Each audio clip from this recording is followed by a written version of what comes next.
Hi, I'm Marika Hackman and we're here at Abbey Road Studios to record an Abbey Road Amplify and Pitchfork London session. So today I took a song from my first record called Skin. It's the 10-year anniversary of my first album, so it felt like a nice opportunity to mark how far I've come in many ways and revisit some older stuff. So I decided to just take it in a bit of a different direction and not recreate what I had before. So yeah, kind of like doing a cover of my own song.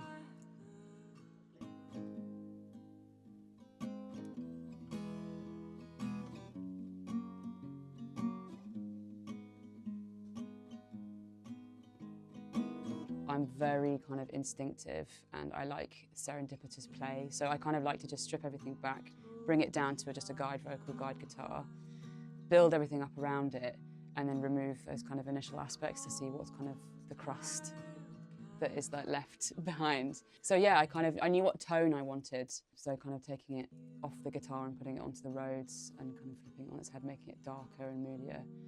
It's like I had kind of sonic kind of images in my head rather than an actual plan. Perform the task instead. The Gatehouse is a great studio.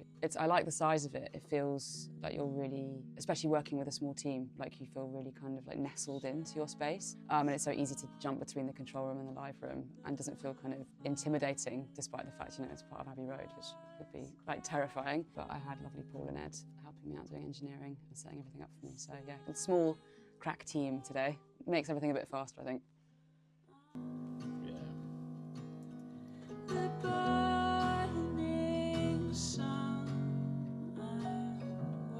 I think something very important is to not be intimidated by spaces and situations. If you are a musician, you are a songwriter, you can assert that side of yourself and you don't need to kind of take a back seat. And if you have a decision, you have a creative idea, then you should follow that through because ultimately you're the one with the vision, you've come up with the song. People can throw ideas around and ultimately that's helpful in the end, like having that collaborative thing or a sounding board. But if you have a clear, strong idea and someone says, don't do that or try this, don't listen to them.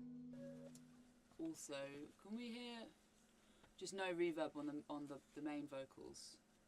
Yeah. And then only have a bit of reverb on the harmonies? Yeah, like completely dry. I think so. I brought a few of my own guitars. We did the guide guitar on, I've got a 1950s Gibson, like parlour guitar, and then I've got a 124-year-old baritone guitar with a rubber bridge, and that's actually what we did some plucking on, because it sounds more like kind of like a harp almost. It felt less guitar driven, which is kind of what I was going for. And then there's a lovely piano over here that I was playing, and played on the Juno a bit as well, got some nice synth sounds and things like that. So.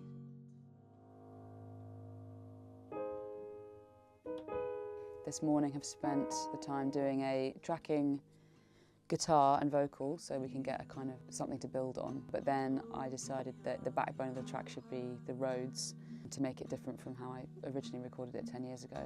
So what I said earlier actually to Paul was that it's like we can build it up like a paper mache, and in essence that guitar that I originally laid down is the balloon, and then we can pop that at the end, take it out and see what's left and keep it really sparse. So done a bit of piano, done a bit of Rhodes, and after lunch I'm going to do a lot more vocals, I think, and try and layer up a lot of that, and maybe a little bit of baritone guitar and probably a little bit of Juno. And I think we're going to keep it pretty simple today, so we'll see how that goes anyway. Was lost to me, but I'm not